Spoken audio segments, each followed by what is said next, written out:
जय भीम,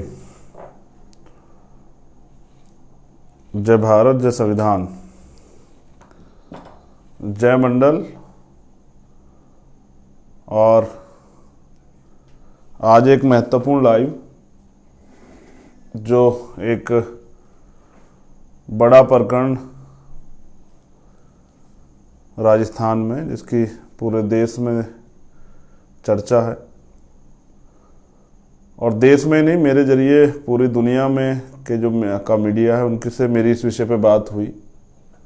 बहुत सारे लोग, विदेश में रहने वाले लोग भी जानना चाहते हैं कि आज भी भारत में इस तरह का भेदभाव, इस तरह का डिस्क्रिमिनेशन है, जिसमें एक नौजवान की गलती सिर्फ यह है कि वो मूछें रख लेता है, या फिर वो अच्छे कपड़े पहनता है, या फिर वो अपने तरीके से अपना जीवन जीना चाहता है। तो आज की लाइव की शुरुआत करते हुए बहुजन समाज में जन्मे सभी संतों, गुरुओं, महापुरुषों को नमन करते हुए करुणा के सागर तथागत गौतम बुद्ध, संत श्रोमणी सतगुरु रविदास जी महाराज, भगवान वाल्मीकि महाराज, गुरु नानक देव, संत कबीर और जो सामाजिक परिवर्तन के महापुरुष हुए हैं उनमें राष्ट्रपिता ज्योतिबा फूले, छत्रपति साहू जी महाराज, पेरियर रामास्वामी नायकर, प्यारेलाल यादव, विश्व रत्न बाबा साहब डॉक्टर भीमराव अंबेडकर, बाबू जगदेव प्रसाद कुशवाहा, जननायक कर्पूरी ठाकुर। एक जो नए नाम आप मुझसे सुनेंगे, जैसे महामना रामसु वर्मा जी का तो मैं जिक्र करता हूँ, लेकिन हरि सिंह ठाकुर ये बंगाल से हैं। काशीराम साहब इनके बारे में बड़ा प्रचार करते थे, मैंने भी इनको बहुत स्टडी किया है अब। और शिक्षा के लिए, शोषित वर्ग के को एजुकेशन के लिए एक बड़ा काम इन्होंने किया है, इनके बेटे ने। तो इनको भी पढ़ना जरूरी है, महापुरुष हैं। मान्यवर साहब श्री काशीराम, मान्यवर दीना भाना वाल्मीकि साहब और अन्य जो महापुरुष समय समय पे जन्मे हैं, जिन्होंने इस देश की आज़ादी के लिए बलिदान दिया। आज एक आंदोलनकारी जननायक किरोड़ीलाल वैसला जी आज इस दुनिया में नहीं रहे। मैं तथागत बुद्ध से प्रार्थना करता हूँ कि उनके परिवार को ये दुख सहने की जो है क्षमता प्रदान करें। बड़ा कठिन है आंदोलन से नेता पैदा होना, और उस नेता का सुरक्षित रहना, और उस नेता के जरिए समाज के हितों की रक्षा होना। तो पाली में भाई जितेंद्र मेघवाल जी की हत्या हुई और मैं खुद वहाँ गया था। पुलिस ने कार्रवाई की, कुछ जो लोग, जिन लोगों ने हत्या की थी उनको उठाया, हमारी कुछ मांगे भी थी। समाज में बड़ा आक्रोश है क्योंकि जितेंद्र मेघवाल भाई जो हैं वो बड़े मिलनसार थे, तमाम लोगों में उनका सम्मान था, प्यार करते थे लोग उनसे। तो आज के लाइव में विशेष क्या है? पहली बात विशेष ये है कि जो मांगे थी वो नहीं मानी गई है। जो समाज ने मांगों की अपील की थी उनको हमें शायद कमज़ोर आंक के उन मांगों को अस्वीकार किया गया, उन पर ध्यान नहीं दिया गया। जैसे हमारी मांग थी कि परिवार को मुआवजा दिया जाए, प्लस परिवार के एक व्यक्ति को सरकारी नौकरी दी जाए। वहाँ की कुछ बातें और आपसे शेयर करूँगा, लेकिन ये कोई बड़ी मांग नहीं थी और ये जायज़ मांग थी, क्योंकि जितेंद्र मेघवाल हत्या का जिम्मेदार नहीं था कि उस अधिकारी नहीं था कि उसकी हत्या की जाएगी। जब एक परिवार अपने बच्चे को पाल पोस के बड़ा करता है, उसके साथ उस परिवार के सपने होते हैं, और वो सपने सिर्फ वो लड़का या वो बेटी और बेटा नहीं देखता है, उसका परिवार भी देखता है। उसकी बहन, उसकी माँ, उसकी भाभी, उसके पिता, उसके ताऊ, उसके चाचा, सब लोगों के सपने होते हैं कि ये बेटा जिसको हमने पाल कर तैयार किया, सब लोगों से जुड़ा होता है। एक ज़िंदगी बड़ी लंबा समय होता है पैदा होने के बाद, और जब आप एक यंग नौजवान हो जाते हैं 24-25 साल के, 30 साल के, तो एक लंबा समय बीतता है, एक लगाव होता है। सब लोगों को ये विश्वास होता है कल ये आदमी तरक्की करके आगे बढ़ के हम लोगों के जीवन में बदलाव करेगा, और उस बदलाव को कोई सिर्फ किसी जातीय दम में या और किसी अन्य कारण से उसकी हत्या कर देता तो उस परिवार पे क्या बीतती है। हमारी जो मांगे थी वो जायज़ मांगे थी, क्योंकि किसी को अधिकार नहीं कि वो किसी की हत्या कर दे। और फिर सरकार यही है कि सरकार काम होता है कि पीड़ितों की सुनवाई करे। तो आंदोलन इंतजार करके सरकार के आंदोलन तय किया गया। आंदोलन 2 तारीख से शुरू होगा। एक जो इम्पोर्टेंट जानकारी मुझे देनी थी, क्योंकि राजस्थान के साथी भी जुड़ रहे हैं, सुन रहे हैं, तो मैं 2 तारीख से आंदोलन शुरू होगा साथियों, मैं 3 तारीख में आऊँगा। किन्हीं कारणों से मैं 2 तारीख में नहीं आ पा रहा हूँ। मैं 3 तारीख में सुबह वहाँ पहुँचूँगा। मैं आपसे अपील करता हूँ कि 2 तारीख को आप आंदोलन शुरू कर दें। और ये आंदोलन ऐसा नहीं है, अब हमने तय किया है कि अगर हम अपने परिवार को न्याय नहीं दिला पाए तो हमारे संघर्ष करने का कोई फायदा नहीं, तो हम लोग आके वहीं बैठेंगे। जिला मुख्यालय पे ये अनिश्चितकालीन आंदोलन चलेगा। 2 तारीख इसलिए तय की गई, रखा जाता तो ये 3 तारीख में, क्योंकि 2 अप्रैल एक ऐसा बड़ा दिन है, 2 अप्रैल 2018 को SC/ST एक्ट को बचाने के लिए एक बड़ा आंदोलन हुआ था देश में। और बहुजन समाज के जो नौजवान हैं, जो गुलामी स्वीकार नहीं करते हैं, जिन लोगों ने गुलामी को नकार दिया है, जो लोग स्वाभिमान सम्मान का जीवन जीना चाहते हैं और जो अधिकारों के साथ जीना चाहते हैं, अधिकारों से वंचित होकर नहीं, उन लोगों ने बड़े पैमाने पर भाग लिया। और लगभग 17 से 18 नौजवान साथियों की जान गई। बड़ी संख्या में मध्य प्रदेश, उत्तर प्रदेश, पंजाब, उत्तराखंड, हरियाणा, राजस्थान, बड़े पैमाने पर आंदोलन हुआ। छत्तीसगढ़, ऐसा आंदोलन जो ना किसने देखा था ना सुना था। पहली बार शोषित वर्ग ने बताया कि वो अपने दम पे इस देश में भारत बंद बुला के बंद भी कर सकता है। और ये जो मनुवादी लोग हैं उनको ये पसंद नहीं आया। उन्होंने उस आंदोलन में हिंसा करा दी, क्योंकि हम तो मजबूर होकर निकले थे घरों से। बहुजन समाज के लोग तो मजबूर होकर निकले थे घरों से, खुशी से नहीं निकले थे, कोई सुनवाई नहीं हो रही थी। और इतना बड़ा आंदोलन था कि पहली बार ये तानाशाही केंद्र सरकार झुकी। सबसे पहले अगर कभी झुकी थी तो उसी आंदोलन पे झुकी थी। मैं जेल में था, राशुका मेरे ऊपर लगी हुई थी, और जब मैंने देखा कि निर्दोष लोगों पर झूठे मुकदमे लगा उनको जेल भेजा जा रहा है, तो मैंने ये समझा कि जेल से मैं कर क्या सकता हूँ, बेबस आदमी क्या कर सकता है जेल के अंदर से। तो मैंने एक पत्र लिखा इच्छा मृत्यु का, महामहिम राष्ट्रपति जी के नाम। फिर मेरे साथियों ने मुझे समझाया कि नहीं, वो भी चाहते हैं कि आप लोग मर जाएं और आप भी चाहते हैं कि मर जाएं, तो ठीक है, उनका तो कांटा निकल जाएगा। तो इच्छा मृत्यु से कुछ नहीं होगा, आप लड़िए। जेल से भी लड़ना चाहते हैं तो भगत सिंह के तरीके से लड़िए। तो मैंने जेल में भूख हड़ताल शुरू की, और 6 अप्रैल से 13 अप्रैल तक मैं भूख हड़ताल पर रहा। लेकिन सरकार और सिस्टम के लोग कहते रहे कि वो तो खाना खा रहे हैं, तो तीनों टाइम खाना खा रहे हैं, 3 सब्जी खा रहे हैं, 2 सब्जी। मैं अखबार का भी कोई पढ़ा करता था तो मुझे बड़ी हंसी आया करती, किस तरह से किसी के संघर्ष का मजाक उड़ाया जाता है। प्रशासन ने मेरी मुलाकात बंद कर दी। एक दिन माँ मिलने के लिए आई जेल, और वो जूस लेके आई, तो मैंने मुलाकात बंद थी, फिर भी मीडिया के लोग आए, तो सरकार को लगा, मतलब प्रशासन को, कि अगर आज आमने सामने पे इनकी माँ नहीं जा पाएगी तो सवाल खड़ा होगा।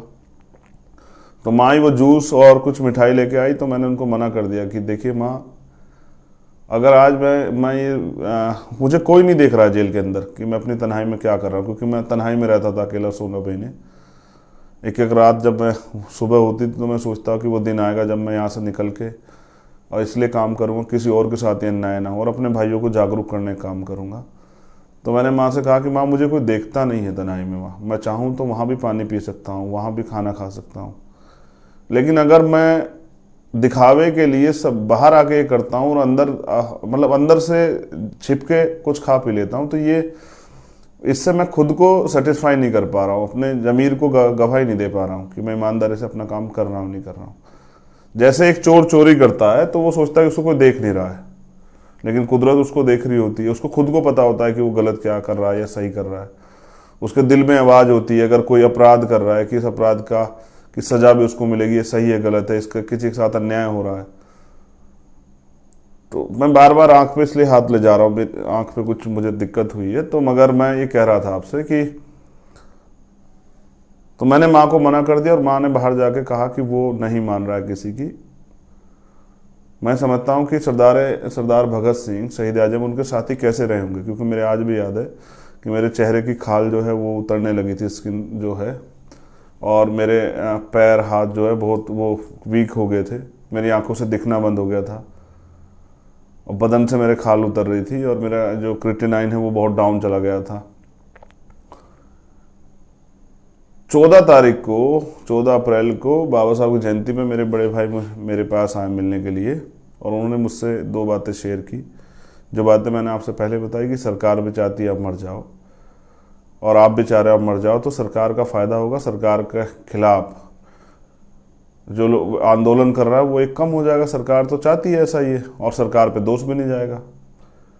तो आप अगर कुछ करना चाहते हैं तो इंतज़ार कीजिए जेल से बाहर आने का और फिर लड़िए।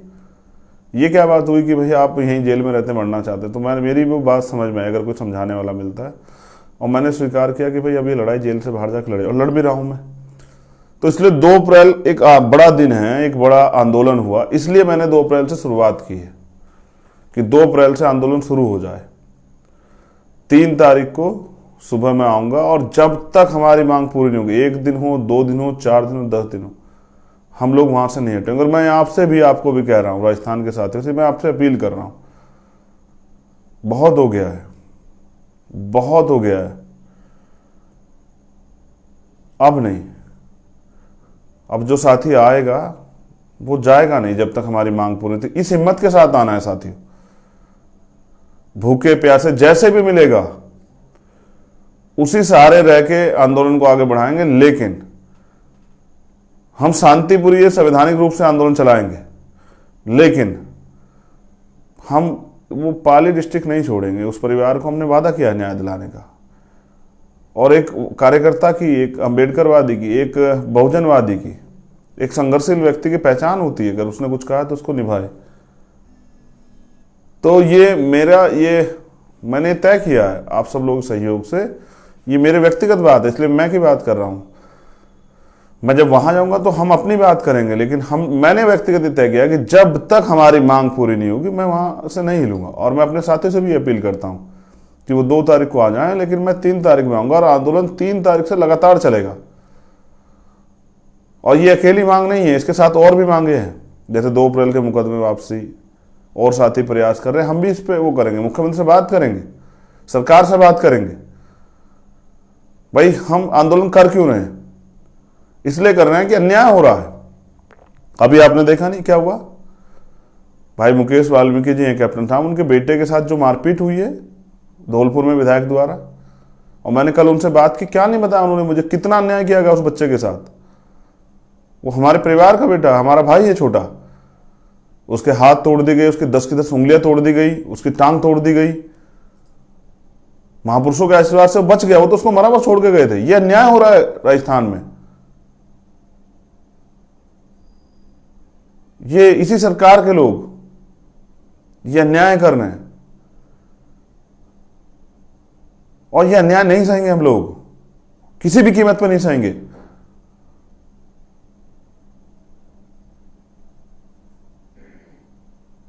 इसलिए मैंने ये सोचा कि ये बात आपकी जानकारी में होनी चाहिए, क्योंकि मैं अकेला व्यक्ति हूं और मेरे पास काम सारे हैं, मुझे सभी काम करने पड़ते हैं।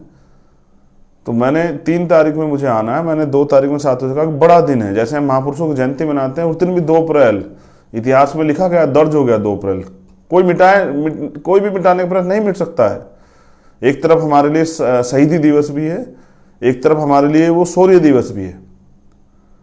हमारे शहीदों ने बलिदान दिया है और उन्होंने शौर्य गाथा लिखी है कि हम भारत को अपने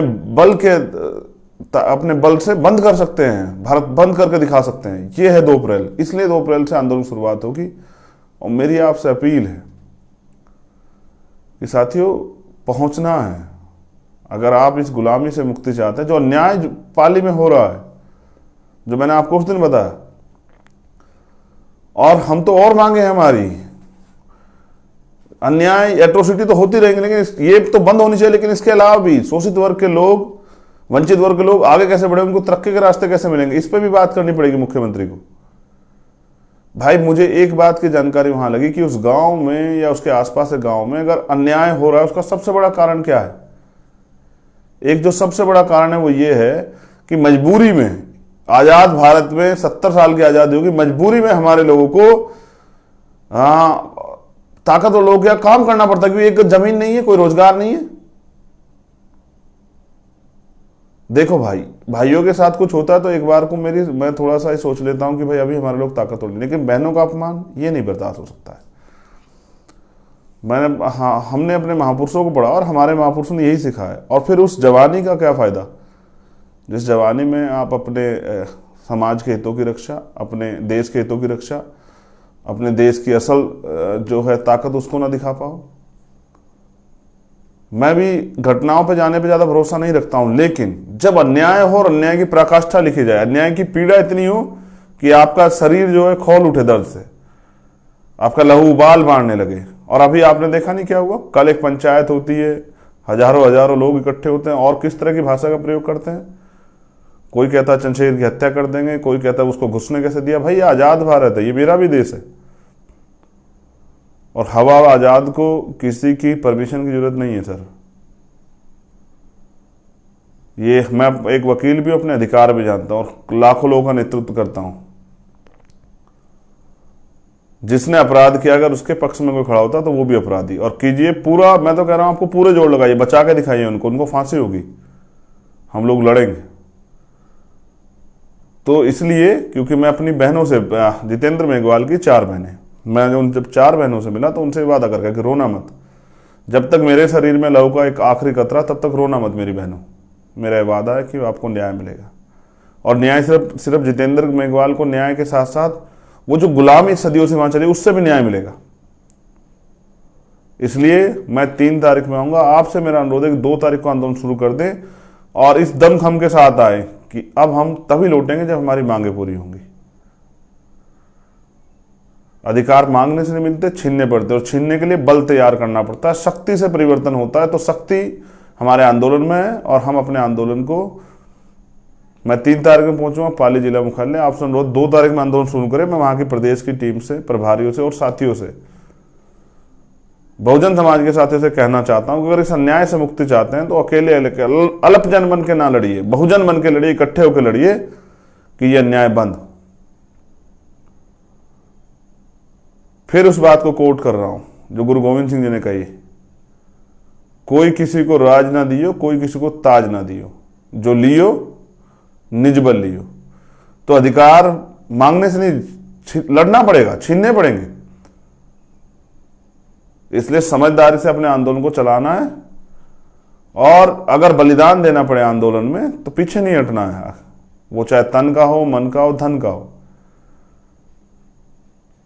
क्योंकि आप अच्छे कपड़े पहनते हैं, अच्छी घड़ी पहनते हैं, चश्मा, इससे कोई फर्क नहीं पड़ता अगर आप आजाद नहीं हैं। आपको सिर्फ सांसों का लेना आजादी नहीं है। अगर आप अपनी तरह से नहीं जी सकते हैं, अपनी चीजों का जो आप चाहते हैं उन सपनों को पूरा नहीं कर सकते, तो ये गुलामी है। इसलिए मैं आपसे अपील करता हूं, आपका भाई चंद्रशेखर आजाद, 3 तारीख में आपसे मुलाकात होगी पाली हेडक्वार्टर पे, और आंदोलन चलेगा। और आंदोलन तब तक चलेगा जब तक हमारी मांगे नहीं पूरी होती। इसलिए मैं आपसे अपील करता हूं कि आप सब लोग भी जुटे और एक मजबूत आंदोलन पाली से शुरू हो, और उस आंदोलन के जरिए जो अन्याय हो रहा है पूरे उसमें राजस्थान में, ये पूरी दुनिया को पता लगना चाहिए कि कितना अन्याय और किस तरह का अन्याय, अन्याय की भी सीमा से भी नीचे जो अन्याय उसको कहा जाए, या अन्याय की पराकाष्ठा उसको कही जाए।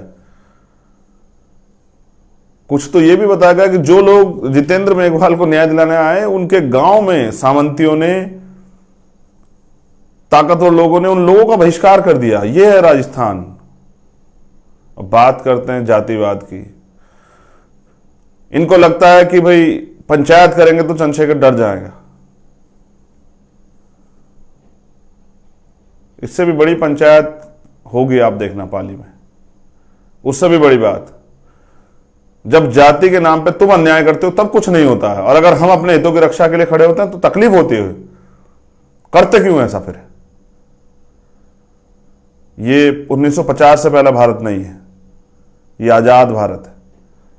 बाबा साहब के संविधान ने हमें बराबर की ताकत दी है, और इस अन्याय के खिलाफ लड़ना हमारे महापुरुषों ने, रहबरों ने हमें सिखाया है। तो पाली में आंदोलन शुरू होगा, 3 तारीख को मैं पहुंचूंगा, ये जानकारी थी। और वो आंदोलन तब तक चलेगा जब तक हमारी मांगें नहीं पूरी होती। जय भीम, जय भारत, जय मंडल, जय संविधान। आप सभी के लिए मंगल कामनाएं। और फिर आपसे कह रहा हूं, अगर आप सोचते हैं कि कोई आके आपकी किस्मत बदलेगा तो ये आपकी गलतफहमी है। अपने हिस्से की लड़ाई लड़नी पड़ेगी और उसके लिए मैदान में उतरना पड़ेगा। मुझे विश्वास है कि आप राजस्थान में इस मेरा और इस आंदोलन का मान रखेंगे, और आप ये बताएंगे कि हम यहाँ गुलाम और गुलामी का जीवन जीने के लिए पैदा नहीं हुए, सम्मान स्वाभिमान से जीने के लिए और अधिकारों के साथ जीने के लिए पैदा हुए हैं। 2 तारीख से आंदोलन शुरू होगा और 3 तारीख में आपसे मुलाकात होगी। जय भीम, जय मंडल, जय भारत, जय संविधान।